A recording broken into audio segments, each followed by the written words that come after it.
महाराष्ट्रातील सर्व विद्यार्थ्यांचं OMG मराठी ITI या यूट्यूब चॅनलमध्ये पुन्हा एकदा मी मनापासून स्वागत करतो। तर आजचं हे आपलं सेशन जे आहे, जो क्लास आहे तो ITI फर्स्ट इयरचे इलेक्ट्रिशियनचे जे विद्यार्थी आहेत त्यांच्यासाठी एकदम महत्त्वाचा आहे। आजचा आपला तिसरा क्लास आहे। याच्यापूर्वी दोन क्लासमध्ये आपण जे निम्मीने आपल्याला MCQ प्रोव्हाइड केलेले आहे 495 जवळपास त्याची सिरीज चाललेली आहे। याच्यापूर्वी आपण दोन चॅप्टर कव्हर केलेले आहे। आता जर तुम्हाला त्या दोन चॅप्टरचे व्हिडिओ बघायचे असणार म्हणजे याच्यापूर्वीचे, तर तुम्हाला काय करायचं आहे, प्लेलिस्टमध्ये जायचं, तिथनं तुम्ही काय करू शकता, याच्या पहिलेचे क्लास बघू शकता।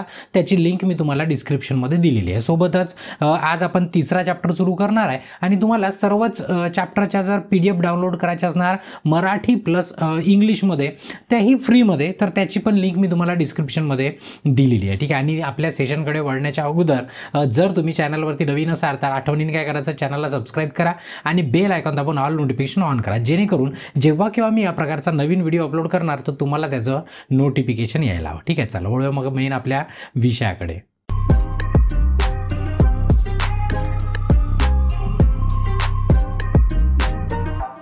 तर आजचा आपला तिसरा क्लास आहे ITI फर्स्ट इयर इलेक्ट्रिशियनच्या विद्यार्थ्यांकरिता आणि त्याच्यामध्ये आपण तिसराच युनिट आपण स्टार्ट करणार आहे। आपल्या चॅप्टरचं आजचं नाव आहे वायर, जॉईंट आणि सोल्डरिंग। म्हणजे आपल्याला काय करायचं आहे, आज वायरबद्दल जाणून घ्यायचं आहे, सोबतच त्याचे वायर आणि केबल आणि त्याचे जॉईंट जसं सोल्डरिंग वगैरे करतो त्याच्यावरती, त्या आधारावरती आपले काही प्रश्न आहेत, ते प्रश्न आपण कव्हर करू। आता जवळपास तुम्ही याच्यामध्ये बघितलं 52 प्रश्न आहे। आता एका सेशनमध्ये एवढं करणं खूप मोठा आपला सेशन होईल, मोठा क्लास होईल। आपण याला काय करू, दोन पार्टमध्ये कव्हर करण्याचा प्रयत्न करू, म्हणजे अर्धे आज या क्लासमध्ये आणि अर्धे नंतरच्या क्लासमध्ये कव्हर करू। आणि जर तुम्हाला फुल टेस्ट जॉईन करायची असणार ज्याच्यामध्ये थेरी, वर्कशॉप कॅल्क्युलेशन आणि इंजिनिअरिंग ड्रॉइंगचे पूर्ण MCQ आहे निम्मीनी प्रोव्हाइड केलेले, म्हणजे तुम्ही छान पद्धतीने 100 पैकी 100 मार्क्स घेऊ शकता आणि त्याची टेस्टची प्रॅक्टिस करू शकता एकदम बेस्ट पद्धतीने। त्यासाठी तुम्हाला इच्छुक असाल तर ॲप डाउनलोड करायची आणि त्या ॲपमधून तुम्ही जॉईन करू शकता, इच्छा असेल तर, म्हणजे काही कंपल्सरी नाही आहे। ठीक आहे, आपण आपल्या प्रश्नाकडे बघू। प्रश्न 2 भाषेमध्ये आहे आणि होते तिथपर्यंत मध्ये न्यूमेरिकल जर आले, न्यूमेरिकल म्हणजे गणित, न्यूमेरिकल म्हणजे गणित, तर मी होते तिथपर्यंत काय करेल, शॉर्ट असलं तर सांगायचा प्रयत्न करेल आणि मोठं जर असलं तर त्याला आपण काय करू, स्पेशल आपण नंतर न्यूमेरिकल कव्हर करू। कारण कसं आहे की विद्यार्थ्यांना ते न्यूमेरिकल मधातच करायला थोडंसं नाही आवडत असं म्हणू शकतो मी। तर म्हणून आपण काय करू, न्यूमेरिकलचं एकतर क्वेश्चनचे मी आन्सर सांगून देईल आणि शेवटी फक्त न्यूमेरिकलचा क्लास वेगळा करू आपण, म्हणजे पूर्ण चॅप्टरचे मिळून न्यूमेरिकल घेऊ। आता सुरुवात जर आपण बघितली तर सुरुवातीला न्यूमेरिकलच दिलेला आहे, म्हणून तुम्हाला मी इन्स्ट्रक्शन दिलं बघा। पहिला प्रश्न आहे की 32 एम्पियर रेटेड केबलची करंट वन क्षमता किती आहे? ठीक आहे, म्हणजे काय, 32 एम्पियरचा एक केबल आहे, समजा एक केबल ना, त्याच्यावरती रेटिंग लिहिलेली असते, त्याच्यावर 32 एम्पियर लिहिलेला आहे। तुम्हाला विचारला आहे की ठीक आहे 32 तर लिहिला आहे, पण त्याची करंट घेऊन जाण्याची क्षमता किती आहे असं विचारलं आहे। जर ती रिवायर करण्यायोग्य फ्यूजद्वारे संरक्षित असेल, म्हणजे बघा कंडिशन काय दिला आहे, हे सर्वात महत्त्वाचं आहे, रिवायरेबल फ्यूज। तुम्हाला माहिती आहे रिवायरेबल फ्यूज म्हणजे काय, तो किटकॅट फ्यूज म्हणतो ना आपण त्याला, त्याच्यामध्ये कसं फ्यूज गेला की पुन्हा डबल तार टाकतात, त्याला रिवायरेबल फ्यूज म्हणतात। म्हणजे एक केबल आहे, त्याची 32 एम्पियर कॅपॅसिटी आहे आणि त्याला सुरक्षित करण्याकरता एक फ्यूज लावलेला आहे, तोही रिवायरेबलवाला। तर मग त्याच्यातून किती करंट जाऊ शकते, त्याची कॅपॅसिटी काय आहे, तर बघा एकदम, म्हणजे आता हे न्यूमेरिकल आहे ॲक्च्युअलमध्ये, तर काय करायचं तुम्हाला सोपं सांगतो, जास्त मी लांब खिचणार नाही तुम्हाला। बघा जेवढं करंट दिलेलं असतं, जेव्हा केव्हा तुम्हाला क्षमता विचारली आणि रिवायरेबल फ्यूज असणार तेव्हाची गोष्ट, तर लक्षात ठेवायचं की जेवढी करंट रेटिंग दिली आहे तेवढी गुणीला 0.81 करायचं। काय करायचं, 0.81 करायचं। तर जे काही याचं उत्तर येणार, तर आता जर तुम्ही कॅल्क्युलेशन करतो म्हटलं तर 8 तिरी 24, म्हणजे जवळपास 8 तिरी 24 जर पकडलं तर ते 24च्या वर जाईल जवळपास, कारण की 0 पॉईंट नंतर पुन्हा व्हॅल्यू आहे।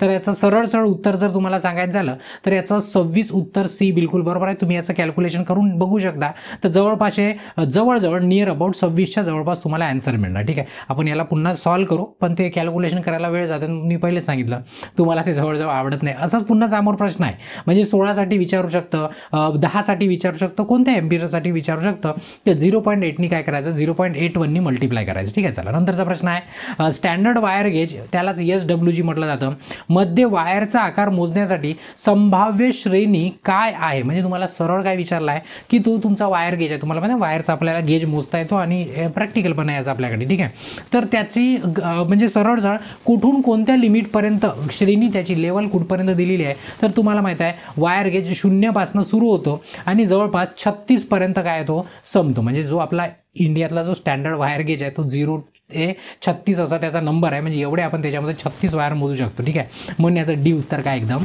परफेक्ट राहील. ठीक आहे, चला नंतरचा प्रश्न आहे की वायर जॉईंटचे नाव काय. इथं तुम्हाला जॉईंट दिलेला आहे, इथं जॉईंट दिला आहे आणि खूप सारे जॉईंटचे प्रकार पण आहे. आता याच्यामध्ये जर बघा एरियल वेगळा आहे, ड्युप्लेक्स वेगळा आहे, नॉटेड टॅप वेगळा आहे आणि डबल क्रॉस टॅप जॉईंट वेगळा आहे. आता तुम्ही जर बघितलं नाही तर नॉटेड म्हणजे काय, गाठ बांधल्यासारखा. कसं आहे, गाठ बांधल्यासारखा जर तुम्ही बघाल ना प्रश्नामध्ये बघा इथं गाठ बांधल्यासारखा त्याला नॉटेड म्हटलं जातं. काय म्हटलं जातं, नॉटेड. आणि मराठीमध्ये नॉटेड पण म्हणू शकतात. ठीक आहे, तर याचं बी उत्तर काय राहील, बरोबर राहील.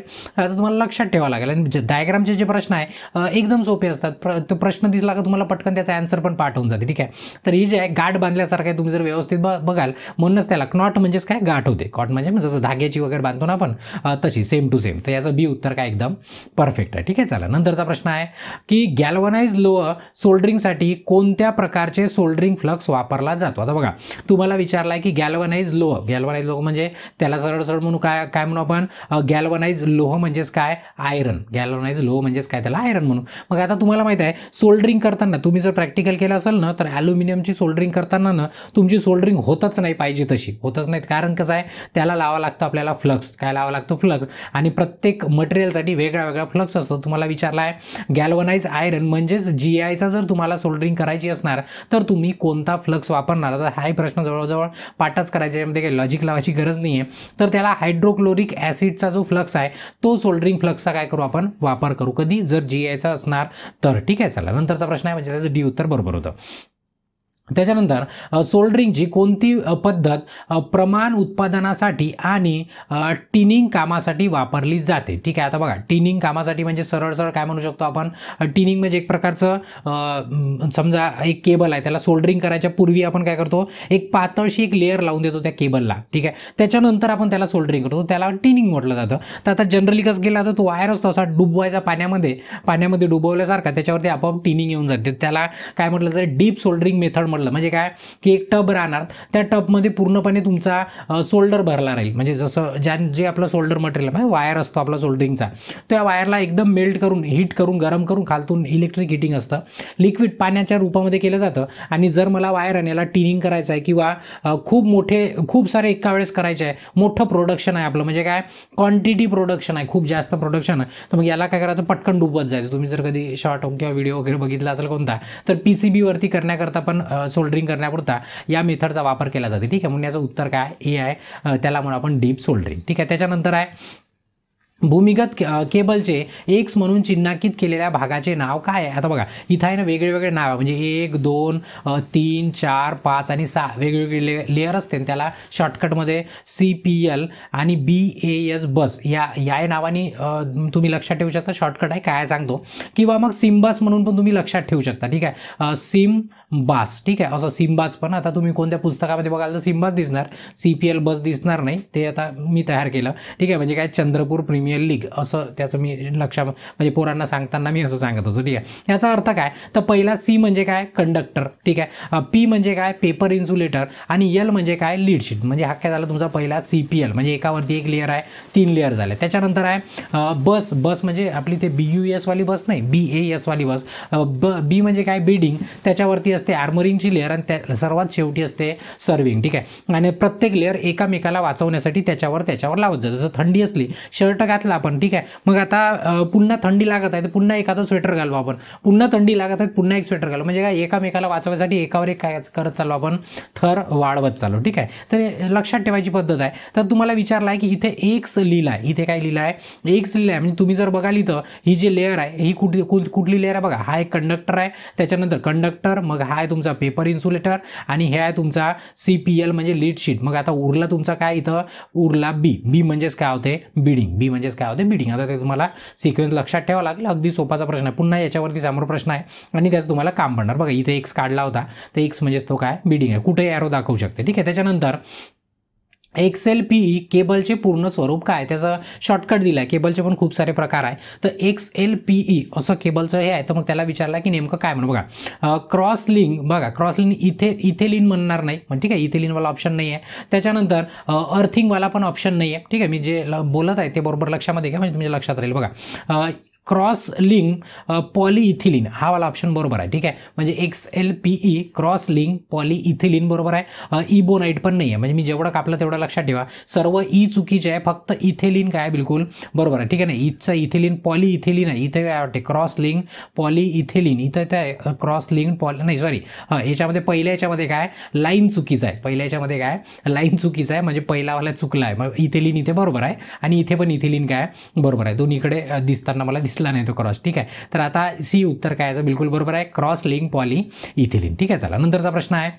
भूमिगत केबलमध्ये सर्विंग थर लावण्याचा उद्देश काय. आता तुम्हाला विचारला सर्विंग कशासाठी लावलं. मी सांगितलं एकामेकाला वाचवायसाठी, म्हणजे सर्विंग जर बघितलं तुम्ही, हा सर्वात बाहेरचा जो पार्ट असतो केबलचा तो काय झाला सर्विंग. तर ते कोणाच्या वरती लावला आहे, तो लावला आर्मोरिंगच्या वरती. म्हणजे सरळ आपण कोणाला वाचवायसाठी, आर्मोरिंगला वाचवायसाठी आपण काय केलं सर्विंग लावला. आता एक एक प्रश्न वाच बघा. केबलचा आर्द्रतेपासून संरक्षण करणे. ठीक आहे, आता पहिले मी पटापट सांगून देतो, त्याच्यानंतर वाचून घेऊ म्हणजे आपल्या लक्षामध्ये येईल. यांत्रिक इजापासून केबलची संरक्षण करणे ते सर्विंगचं काम नाही आहे. धातूच्या आवरणाचे क्षरणापासून संरक्षण करणे ते आपल्या सर्विंगचं काम नाही आहे. पण वातावरणातील स्थितीपासून आर्मोरिंगचे रक्षण करणे. ठीक आहे, आता इथं जर बघितलं ना, याला पण तुम्ही बरोबर केलं असतं जर डी ऑप्शन नसतात. पण सध्या डी वाला ऑप्शनमध्ये एकदम परफेक्ट लिहिलं आहे की आवरणातील म्हणजे वातावरणातील स्थितीपासून आर्मोरिंगचे संरक्षण करण्यासाठी आपण काय केलं सर्विंग लावलं. म्हणजे मी सांगितलं नाही एकामेकाला वाचवायसाठी आपण त्याला वापरतो, म्हणून याचं डी उत्तर काय झालं एकदम परफेक्ट झालं. चला नंतरचा प्रश्न आहे. आता बघा ही डायग्राम तुम्ही लक्षात ठेवायचं. ठीक आहे, लूप चाचणी अंडरग्राऊंड केबलच्या कोणत्या प्रकारचा दोष शोधला जाऊ शकतो. आता इथे एक डायग्राम दाखवली आहे, टेस्टिंगची डायग्राम, ॲक्च्युली वायरिंग डायग्राम असते ना, की समजा एखादा तुमचा केबल आहे. ठीक आहे, एक केबल आहे, तर मग त्या केबलसाठी पुन्हा एक डेट म्हणजे एक पुन्हा लाईव्ह दुसरा वरतून केबल टाकला जातो. अंडरग्राऊंड केबलला ते चेक करायचं असणार, हे लंबी स्टोरी आहे याची. ठीक आहे, तर फक्त आता तुम्हाला काय करायचं आहे, याचं नाव लक्षात ठेवायचं आहे की काय म्हणतो आपण. म्हणजे इथं विचारलं कोणत्या प्रकारचा दोष शोध आहे. आता कोणत्या प्रकारचा दोष म्हटलं तर लक्षात ठेवा शॉर्ट सर्किट फॉल्टसाठी ही मेथड वापरली जाते. याला मेरी लूप मेथड असं म्हटलं जातं. काय म्हटलं तर मेरी, ते मेरी गोल्ड बिस्किट आहे ना तसंच. आता इथं काम नाही आहे त्याचं, तर मेरी लूप असं या मेथडचं नाव आहे. तर ते शॉर्ट सर्किट फॉल्ट फाईंड करण्याकरता केबलमधला अंडरग्राऊंड जो जमिनीच्या आतमधून केबल एवढा काही उकतणार नाही आपण, बरोबर आहे. ते मेथड आहे वेगळ्या वेगळ्या, तर त्याच्यातली ही एक मेथड, तर ते शॉर्ट सर्किट फॉल्ट फाईंड करण्याकरता काय करतो वापरतो. म्हणून याचं बी उत्तर काय एकदम परफेक्ट आहे. ठीक आहे, चला नंतरचा प्रश्न आहे. जनरेटिंग स्टेशनमध्ये कोणती केबल टाकण्याची पद्धत वापरली जाते. बघा इथं जेवढे काही दिलेलं आहे ना सर्वच्या सर्व केबल टाकायची पद्धत आहे. आता केबल आपल्याला काही हवेतनं नाही नेत, आपण जमिनीतनं न्यायसाठीच आपण केबल बनवले. ठीक आहे, किंवा क्रॉसिंग वगैरे असली तिथे आपण केबलचा वापर करण्याचा प्रयत्न करतो. मग आता तुम्हाला विचारलं की सब स्टेशनमध्ये जर केबल न्यायची असणार तर काय करतो आपण माहिती आहे का, अंडरग्राऊंडमध्येच म्हणजे अंडरग्राऊंडमध्ये एक टनेल असते गुफेसारखं, आणि त्याच्यामध्ये अशा रॅक बनवल्या असते आणि त्या रॅकवरती असे केबल ठेवले असते. जसं आपण घरी काय करतो आपल्या अलमारीमध्ये कपडे वगैरे ठेवतो ना आपण, म्हणजे त्या रॅकमध्ये किंवा मग रॅकमध्ये भांडे ठेवतो, तशासारखंच काय केलं जातं केबल ठेवलं जाते. तेही जमिनीच्या आतमधनं टनेलमधनं. याला काय म्हटलं जातं इनसाईड टनेलमध्ये टाकतो त्याला रॅक म्हणजे रॅकमध्ये ठेवलेले केबल किंवा रॅकमधली पद्धतमध्ये, म्हणजेच त्याला काय म्हणू रॅक इन एअर, म्हणजे हवेमध्ये रॅक असं म्हणू शकतो आपण. म्हणजे त्याचं प्रोनाउन्सिएशन तसं दिलेलं आहे, तर याचं रॅक इन एअर असं त्याचा अर्थ आहे. म्हणजे कसं हवेमध्ये त्याला अटकवून ठेवल्यासारखे रॅकमध्ये आहे, म्हणून त्याला रॅक इन एअर असं म्हटलं जातं. त्याचं बी उत्तर काय एकदम परफेक्ट आहे. ठीक आहे, सबस्टेशन म्हणजे कोणतं जनरेटिंग स्टेशनसाठी लक्षामध्ये ठेवा. ठीक आहे, चला नंतरचा प्रश्न आहे. तांब्याच्या अणूच्या व्हॅलन्स शेलमध्ये किती इलेक्ट्रॉन असतात. आता व्हॅलन्स शेल म्हणजे काय, व्हॅलन्स म्हणजे सर्वात बाहेरची. आता तुमच्याकडे किती अणू आहे त्याच्यावर डिपेंड करते, कारण प्रत्येक मटेरियलचं इलेक्ट्रॉनिक कॉन्फिगरेशन वेगळं असतं. त्याच्यामध्ये असलेले अणू काय असतात ते एकदम इलेक्ट्रॉन काय असतात एकदम वेगळे असतात. ठीक आहे, आता इथं किती 29 आहे, तर त्याची पद्धत आहे पहिल्या शेलमध्ये 2, दुसऱ्यात 8, तिसऱ्यात 18 आणि उरला शेवटी 1. तर व्हॅलन्स इलेक्ट्रॉन विचारलं म्हणजे आखरीच्या शेलमध्ये किती इलेक्ट्रॉन आहे, तर आखरीच्या शेलमध्ये किती एकच इलेक्ट्रॉन आहे. तरी कोणाची गोष्ट चालू आहे, आपल्या कॉपरची गोष्ट चालू आहे. कोणाची चालू आहे, कॉपरची गोष्ट. म्हणून याचं एक म्हणजेच हे उत्तर काय बिलकुल बरोबर आहे. ठीक आहे, चला नंतरचा प्रश्न आहे. नियॉन दिव्यावर विद्युत प्रवाहाचा काय परिणाम होतो. आता नियॉन लाईट आहे, तुम्हाला माहिती डेकोरेशनसाठी वगैरे वापरलं जातं. ठीक आहे, तर मग आता त्या लाईटमध्ये कलर रंगीबेरंगी असतं, कॅफेमध्ये वगैरे खास करून असतं. आणि ते तुम्ही हॉलिवूडचे पिक्चर बघितले त्याच्यात जास्त दिसतं. ॲडव्हर्टाईजसाठी त्या लाईटचा वापर जातो. पाईपमध्ये असतो बघा रंगीबेरंगी, त्याला नियॉन दिवे म्हणतो. आता आजकाल तर सर्व डिजिटल झालं आहे तरी पण. ठीक आहे, प्रकार काय म्हणजे विद्युत प्रवाहाचा काय परिणाम होतो. मग जसं आपण त्याला करंट देतो, काय देतो आपण करंट देतो, तसं त्याच्यामध्ये रिॲक्शन होते. काय होते रिॲक्शन होते. नियॉन गॅसची कोणती होते गॅस आयोनायझेशन होते. म्हणजे काय आयनीकरण प्रभाव होतो त्या ट्यूबच्या आतमध्ये. म्हणजे काय इलेक्ट्रॉन येणार म्हणजे घेणं देणं अशी प्रोसेस त्याच्या आतमध्ये चालते. त्याच्याने आपल्याला तो काय दिसतो प्रकाश, कारण की पूर्ण एनर्जी काय होते बाहेर पडते म्हणून तो प्रकाश निघतो. ठीक आहे, तर तेवढं आपण आतमध्ये नाही जाऊ. त्याचं डी उत्तर काय एकदम बरोबर आहे. ठीक आहे, चला नंतरचा प्रश्न आहे इन्सुलेशन रेजिस्टन्सचे एकक काय आहे. इन्सुलेशन रेजिस्टन्सचे एकक काय. तर तुम्हाला माहित आहे रेजिस्टन्स शब्द आला की त्याचं युनिट काय असते ओम असते. पण आता इथं बघा, इथं ओम पहिल्याच नंबरवरती आहे, पण चूक इथं गडबड होऊन जाते. रेजिस्टन्स दिसलं पोरांना पटकन. आता इथे इन्सुलेशन रेजिस्टन्स विचारला, तर इन्सुलेशन कशाचं असणार. हा जर केबल आहे तर केबलवरती एक इन्सुलेशन असतं म्हणजे आपण बिना इन्सुलेशन त्याला आपण केबल म्हणणारच नाही, बरोबर. तर याचं रेजिस्टन्स किती असते तर लक्षात ठेवा खूप हाय असते. आता इन्फिनिटी नाही म्हणता येणार, पण खूप हाय असते. कसं असते हाय म्हणजे काय खूप जास्त असते. कसं असते खूप जास्त. तर आता बघा ओमपेक्षा मोठा आहे किलोपेक्षा छोटा आहे मिली, आणि सर्वात मोठा इथं मेगा, म्हणून याचं युनिट काय राहील मेगा ओहम राहील. सर्वच ओहममध्ये आहे, पण याचं युनिट काय राहील इन्सुलेशन रेजिस्टन्सचं मेगा ओहममध्ये ते असते. ठीक आहे, चला नंतरचा प्रश्न आहे कोणते विद्युत उपकरण खडबडीत जादा प्रवाह संरक्षण आहे. ठीक आहे, जादा प्रवाह संरक्षण आहे म्हणजेच काय इथं विचारला आहे कोर्स असं बरोबर शब्द लक्षात ठेवा. कोर्स म्हणजे प्रोनाऊन्सिएशनमध्ये तुम्हाला फरक पडू शकते. तर जादा प्रवाह संरक्षण एक्सिट करंट प्रोटेक्शन खालीलपैकी कोणता डिव्हाइस देते किंवा कोणत्या डिव्हाइसमध्ये होते असं तुम्हाला विचारलं. त्याचं लक्षात ठेवा रिवायरेबल फ्यूज. मगच तुम्हाला जो म्हटलं होतं मी मल्टिप्लाय करायचं रिवायरेबल फ्यूज आला तर 0.81. तर हे लक्षामध्ये ठेवा. याच्यामध्ये पुन्हा 2-3 प्रश्न आहे याच युनिटमध्ये, तर याचं तुम्हाला काम पडणार. त्या केबलला जर सुरक्षा द्यायसाठी वापरला रिवायरेबल फ्यूज तर तो कोर्स प्रोटेक्शन म्हटलं जातं. काय म्हटलं जातं कोर्स प्रोटेक्शन असं त्याचा शब्द लक्षात ठेवा. किंवा खडबडीत म्हणजे एकदम वेगाने जादा प्रवाह करंटचा असतो त्याच्यापासून संरक्षण देण्याकरता रिवायरेबल फ्यूजचा काय करतो आपण वापर करतो. म्हणजे हा शब्दच त्याच्यासाठी वापरला जातो. त्याचं बी उत्तर काय एकदम बरोबर आहे. ठीक आहे, चला नंतरचा प्रश्न आहे बाकीचे पण ऑप्शन आहे याच्यामध्ये मी जाणून नाही सांगितले. MCB ओव्हरलोड होत असणार तर वापरतो. ठीक आहे, याला HRCला पण हाय करंट म्हणा किंवा ओव्हर करंटसाठी वापरलं जातं. पण आता इथं काय विचारलं आहे एक्सेस करंट प्रोटेक्शन असं शब्द वापरला आहे स्पेशल, म्हणून याचं उत्तर काय बी वाला बिलकुल बरोबर राहील. कोणतं रिवायरेबल फ्यूज. ठीक आहे, चला नंतरचा प्रश्न आहे ओव्हरहेड लाईनमध्ये कंडक्टरची लांबी वाढवण्यासाठी कोणत्या प्रकारचे जॉईंट वापरले जाते. आता तुम्हाला वायर टाकत नाही तर तुम्ही डिस्ट्रीब्युशन ओव्हरहेड लाईन आपल्या डोक्यावरून. ठीक आहे, डोक्यावरून म्हणजे तुम्ही घराच्या बाहेर जर बघितले असणार तर तो काय झाला करता करता वायर गेला संपून. करता काय गेला वायर संपून. आता जॉईंट मारायचा आहे किंवा त्याला लांबवत न्यायचा, कोणता जॉईंट मारायला विचारला आहे तर याला वेस्टर्न युनियन जॉईंट म्हटलं जातं. म्हणजे बघा हा एक केबल आहे, याला इकडे गुंडाळला, इकडला जो कंडक्टर आहे त्याने इकडे गुंडाळला. केबल नाही म्हणता याला कंडक्टर. तर असा जो जॉईंट असतो त्याला वेस्टर्न युनियन जॉईंट असं म्हटलं जातं. ठीक आहे, तर वेस्टर्न युनियन जर बघितलं तुम्ही तर कुठे आहे डी वरती याचं उत्तर बरोबर आहे. ठीक आहे, म्हणजे एक्सटेंड करायसाठी त्याला वापरतो. चला नंतरचा प्रश्न आहे की ॲल्युमिनियम कंडक्टरसाठी कोणत्या प्रकारचे सोल्डरिंग प्लग्स वापरले जाते. आता मगा माहिती आहे का तुम्हाला GI वाला शब्द आला होता, पण आता कोणता आहे ॲल्युमिनियम आहे. तर ॲल्युमिनियमसाठी लक्षात ठेवा केअरल लाईट असं म्हटलं जातं. काय म्हटलं जातं केअरल लाईट. ठीक आहे, केरल असं वेगळं आहे, पण केरल लाईट असं त्याचं प्रोनाऊन्सिएशन आहे.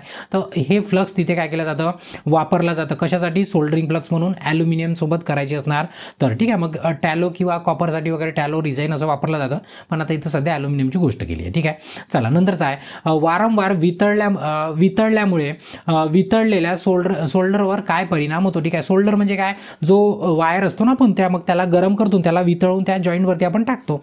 तर ते जर तुम्ही वारंवार त्याला गरम करताय तो वितळेल, मग पुन्हा तुम्ही काय कराल थंड होऊ द्याल, पुन्हा मग तो घट्ट येऊन जाईल, मग पुन्हा काय होईल त्याला गरम करा पुन्हा तसंच होईल. म्हणजे liquid to solid, solid to liquid जर असं घन टू द्रवमध्ये असं रूपांतर वारंवार जर होत गेलं त्या सोल्डरचं तर त्याच्यामधला काय होतो की त्याच्यामधला टीन तुम्हाला माहिती आहे लीड आणि टीन या दोघांचा मिळून काय होतो आपला सोल्डरचा वायर बनतो. तुम्हाला चांगल्या पद्धतीने माहिती आहे. याच्यातला काय होतं टीन काय होतं हळूहळू ते खराब होऊन जातो किंवा त्याचं प्रमाण तिथनं कमी होत जातं, थंड गरम करू करू मग तो आपला सोल्डर पण काय होऊन जातो, खराब होऊन जातो. तर काय होतं, वारंवार तसं झाल्याने कथील सामग्री काय होते, कमी होते. ठीक आहे, कथील वेगळा आणि लीड वेगळा, दोन्ही गोष्टी बरोबर लक्षात ठेवा. ठीक आहे, तर याचं हे उत्तर काय बिलकुल बरोबर आहे. नंतरचा प्रश्न आहे, केबलमधील PVC इन्सुलेशनचे काय होईल जे सतत जास्त काळ जास्त विद्युत प्रवाह वाहून नेत आहे. आता तुमचा जो इन्सुलेशन जो तुमचा केबल आहे, केबलच्या वरती काय लावला आहे, इन्सुलेशन लावला आहे आणि याच्या कॅपॅसिटीपेक्षा तुम्ही जास्त करंट त्याच्यातनं नेत आहे आणि कंटिन्युअस. आता एखाद्या वेळेस तो सहन करून घेईल, म्हणजे तुम्हाला समजा तुमची 50 किलो उचलण्याची कॅपॅसिटी आहे, मी एखाद्या वेळेस दिलं तुम्ही ॲडजस्ट करून घेऊन जाल, जाऊ दे सर तुम्ही दिलं एकदा घेऊन जातो म्हणाल, पण मी तुम्हाला रोजच 50 किलोच्या वर 60 किलो 70 किलो रोजच न्यायला लावताय, तर तुम्ही काय 2-3 दिवस नाही आला आणि तिसऱ्या चौथ्या दिवशी म्हणाल हातपाय घेऊन घरी बसाल तुम्ही, बरोबर आहे का नाही. म्हणजे काय की हळूहळू आपली क्षमता काय होत जाते, कमी होत जाते. हळूहळू काय क्षमता आपली कमी होत जाते. इथं पण तसं होते, व्होल्टेज ड्रॉप वाढत नाही, व्होल्टेज ड्रॉप कमी पण होत नाही, इन्सुलेशन प्रतिरोध वाढत नाही. लक्षात ठेवा, इन्सुलेशन प्रतिरोध काय होतो, कमी होतो. म्हणजे इन्सुलेशन रेजिस्टन्स काय होतं, हळूहळू त्याच्यावरचं इन्सुलेशनचं रेजिस्टन्स कमी होत जातं. मग एखादा सोबत केबल असला की एक तर लिकेज होऊन ते शॉर्ट सर्किट होऊन जातं आणि मग विषय होऊन जातो मोकळा. ठीक आहे, तर याचं डी उत्तर जास्त आहे, म्हणून एक्सिट करंट जास्तीचा करंट पाठवायचा नाही, नेहमी एखाद्या वेळेस ॲडजस्टमेंट करून टाकते माणूस. ठीक आहे, तर म्हणून याचं डी उत्तर काय एकदम परफेक्ट आहे. ठीक आहे, त्याच्यानंतरचा प्रश्न आहे, केबल टाकण्यासाठी कोणती पद्धत गर्दीच्या भागांसाठी योग्य आहे. जर तुम्ही गर्दी आहे, गर्दी म्हणजे काय, एकदम कंजेस्टेड एरिया आहे आणि तुम्हाला केबल टाकायचं आहे, तर तुम्ही डोक्यावरून न्याल तर पहिलेच आपल्या बिल्डिंग आहे, मग ते वायरचा वगैरे प्रॉब्लेम होतो. मग काय की मग अंडरग्राऊंड केबल टाकायचं आहे आपल्याला त्यावेळेस. पण आता अंडरग्राऊंडचे पण प्रकार आहे, पण नेमकं गर्दीच्या ठिकाणी कोणता अंडरग्राऊंडचा केबल वापरणार, म्हणजे पद्धत वापरणार ते विचारला आहे. आता तुम्ही जर बघितलं असणार खूप साऱ्या पद्धती आहे, त्याच्यातली एक पद्धत तुम्ही बघितली असाल काय की एक मधामध्ये असं मॅनहोल बनवलं जातं, एक होल बनवलं जातं आणि इकडून काय केलं जातं, पाईप टाकला जातं आणि इकडून पण पाईप टाकला जातो आणि त्याच्यामध्ये नंतर कंडक्टर केबल टाकले जाते. ठीक आहे, तर या बघा हे काय केबल डक्ट एक पद्धत आहे, म्हणजे एक डक्ट ऑलरेडी पाईप टाकलेला असतो, त्या पाईपामध्ये मग नंतर काय करतात, केबल टाकतात. तुम्ही असं जर बघितलं ना, रिलायन्स आणि BSNLचे मध्यंतरी प्रत्येक गावामध्ये, जवळपास आता जिओ सर्व्हिंकडे आहे, तर प्रत्येक गावामध्ये तुम्ही बघितलं तर जमिनीमधनं पाईप टाकले पहिले, मग त्या पाईपांमधनं कंडक्टर टाकले, बरोबर आहे. कशाचे, इंटरनेटचे. तर आता इंटरनेटचा विषय नाही चाललेला, इलेक्ट्रिसिटीचा चाललेला आहे, तरी पद्धत हीच वापरली. कोणती, डक्ट पाईपवाली पद्धत वापरली. काय डक्ट पाईप म्हणजे काय, डक्ट पाईप टाकून द्यायचा आणि त्याच्यामधनं मग केबल टाकायचा. ठीक आहे, म्हणजे बी उत्तर काय बरोबर आहे. जास्त गर्दी असली की अशी पद्धत आपण वापरतो. चला, नंतरचा प्रश्न आहे की पुन्हा केबलचा प्रश्न आला, UG केबलमध्ये X चिन्हांकित भागाचं नाव काय. म्हणजे आता तुम्ही सरळ जर बघितलं बघा, पहिला C आहे, दुसरा याच्यावरती असते पेपर इन्सुलेटर म्हणजे P आणि तिसरा काय असते, लीड शीट असते. काय असते, लीड शीट किंवा मेटल कधी कधी त्याला शब्द वापरला जातो. ठीक आहे, तर याचं सध्या लीड शीट असं उत्तर आहे, तर याचं डी उत्तर काय एकदम परफेक्ट. आता तुम्हाला डबल सांगायची गरज नाही, ऑलरेडी मी तुम्हाला डायग्राम दाखवली होती. ठीक आहे, सर्किटमध्ये ओळखल्या गेलेल्या UG केबलचा दोष काय आहे. म्हणजे UG म्हणजेच का, अंडरग्राऊंड केबल आहे. सेम तुम्ही डायग्राम जवळजवळ अशी बघितली, थोडीशी वेगळी होती पण अशाच टाईपची डायग्राम होती. मगच सांगितलं की मग याला कशासाठी काय म्हणजे कोणती टेस्ट घेण्यासाठी वापरतो. त्या केबल जो अंडरग्राऊंड केबल आहे त्याला टेस्ट करताना शॉर्ट सर्किट फॉल्ट फाइंड करण्याकरता ही टेस्ट केली जाते. ठीक आहे, म्हणजे हे डायग्राम लक्षात ठेवा, दोन्ही डायग्राम सारखे आणि दोन्ही डायग्रामचे म्हणजे प्रश्नाचे उत्तर पण काय तुमचे सारखेच आहे. ठीक आहे, चला नंतरचा आहे, भूमिगत केबलचा कोणता भाग धातूच्या आवरणाला गंजापासून संरक्षण देते. गंजापासून म्हणजेच काय, जंगण्यापासून, ते कोरोजन म्हणतो ना आपण, त्या कोरोजनपासून तुम्हाला वाचवते. तर बघा इथं कोणता पार्ट म्हटला आहे, भूमिगत केबलचा कोणता भाग धातूच्या आवरणाला, धातूचं आवरण कुठं आहे, धातूचं आवरण कुठे गेलं, खाली गेलं, धातूचं आवरण कुठे गेला, हे गेलं धातूचं आवरण म्हणजे लीड शीट म्हणू आपण किंवा लीड शीटच म्हणू शकतो आपण. तर याच्यावरती धातूचं आवरण झालं ना, मेटल शीट पण आपण कधी कधी म्हणतो. ठीक आहे, तर त्याला वाचवण्याकरता काय करतो आपण, बीडिंग वापरतो. काय वापरतो, बीडिंग म्हणजे एकावर एक थर आहे ना, बरोबर लक्षात ठेवायचं, एकदम सोपं आहे. तुम्ही सिक्वेन्स लक्षात ठेवा, CPL मग काय BAS. ठीक आहे, आता विचारला आहे की तुमची मेटलची शीट वाचवायची आहे, कोण वाचवणार, तुमचा बी वाचवणार. बी म्हणजेच काय, तुमचा बीडिंग. असं लक्षात ठेवा, तुम्हाला जसं वाटते तसं, फक्त मी प्रयत्न करतो की सोप्यात सोपं सांगण्याचं तुम्हाला, की तुमच्या लक्षात राहिलं पाहिजे. ठीक आहे, नंतरचा प्रश्न आहे की सोल्डरिंग आयरन जे सोल्डरिंग करताना वापरत नाही त्याला स्टँडमध्ये का ठेवतात. म्हणजे काय, तुम्हाला माहिती आहे सोल्डरिंग आयरन माहिती आहे, तुम्ही प्रॅक्टिकल केलं असणार. तर सोल्डरिंग आयरन आता काम करत आहे, काम झालं तर त्याला असं स्टेबल टेबलवरती ठेवून नाही द्यायचं. असंच टेबलवरती ठेवलं आणि ते गरम झालं आणि टेबल जर पेटला समजा, लाकडाचा राहते, कधी खाली कापड ठेवलेला असतो, कधी कागद असतात, तर ते पेटलं तर मग विषय होऊन जाईल. म्हणून आपण त्याला काय करतो, एक सोल्डरिंग आयरन असते बरोबर, त्याला असं त्या सोल्डरिंग आयरनचं स्टँड असते, त्या स्टँडमध्ये बरोबर असं ठेवून देतो. म्हणजे जेणेकरून काय की जे समोर गरमवाली टीप आहे ते कुठं टच नाही होत. म्हणजेच काय सरळ एक प्रकारची काय ती सुरक्षा आहे, एक प्रकारची काय सुरक्षा. तर मग ते का बरं तसं केलं जातं, मग तुम्हाला विचारला की सोल्डरिंग आयरन जे सोल्डरिंग करताना वापरत नाही, म्हणजे काम झालंय त्याचं, त्याला स्टँडमध्ये का ठेवावे तर हे जळणे आणि आग प्रतिबंधित करते. म्हणजेच काय की आग लागत नाही, आग लागण्यापासून वाचवते. कारण की खाली ठेवलं तर पेटू शकते, तुम्ही समजू शकता, हातही लागू शकते, आपल्यालाही लासू शकते. बरोबर, या सर्व गोष्टी काय होते, अवॉइड होते. ठीक आहे, म्हणजे याचं हे उत्तर काय बरोबर आहे की जळणे आणि आगीला काय करते, प्रतिबंधित करते. म्हणजे याचं हे उत्तर काय एकदम परफेक्ट आहे. ठीक आहे, झालं. नंतरचा प्रश्न आहे, जंक्शन बॉक्समध्ये कोणत्या प्रकारचा वायर जॉईंट आढळतो.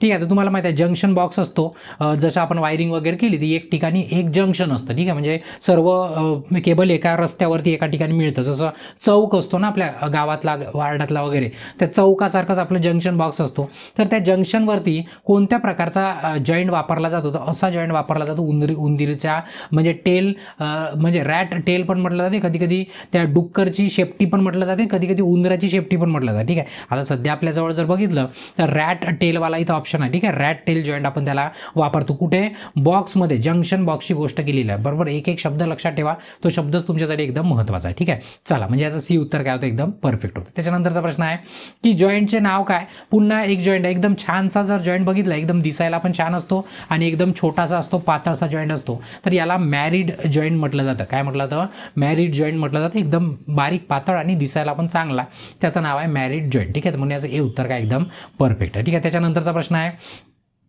की ब्रिटानिया टी जॉईंटचा उपयोग काय आहे. आता पहिले तुम्हाला हे माहीत पाहिजे ब्रिटानिया काय. ब्रिटानिया आता ते बिस्किट होतं एकेकाळी, ते वेगळं. ठीक आहे, इथं ब्रिटानिया नावाचं काय जॉईंट आहे, टी जॉईंट आहे. ती टी जॉईंट कोणत्या कामाचा, समजा एखादा केबल चालला, सर्व्हिस केबल आहे ना, आता आपल्याला घरी लाईन टाकायची आहे की आपल्याला एक्सटेंड करायचं आहे, आपल्याला घेऊन जायचं आहे इलेक्ट्रिसिटी. ठीक आहे, आता चोरून न्या किंवा मग प्रामाणिकपणे न्या, कशी न्या, पण न्यायची असणार. मग अशा पद्धतीचा एक त्याच्यासोबत कंडक्टर लावून इथे जॉईंट केला जातो. ठीक आहे, चोरून न्यायची नाही बरं, मी गंमत केली तुमची. ठीक आहे, नाही तर उचलून तुम्हाला घेऊन जाईल. ठीक आहे, तर मग अशा पद्धतीचं काय केलं जातं की तुम्हाला लाईन सर्व्हिस वायरपासून समजा न्यायची असणार, तर अशा पद्धतीचं जॉईंट केलं जातं, त्याला ब्रिटानिया टी जॉईंट म्हटलं जातं. टी का बरं दिसत आहे, कारण की हा एक केबल असा गेला ना, हा एक केबल, कारण टीचे पण जवळपास 4-5 प्रकार आहे, त्याच्यातला ब्रिटानिया टी जॉईंट आहे. कोणता आहे, ब्रिटानिया टी जॉईंट. तर इथं जर बघितलं तर लाईनची लांबी वाढवण्यासाठी नाही, मगच लांबीचा प्रश्न गेला, आत आणि बाहेर वायरिंग नाही, त्याच्यानंतर कंडक्टर यांत्रिक ताण आवश्यक नाही, त्याच्यानंतर ओव्हरहेड लाईनवरून सेवा कनेक्शन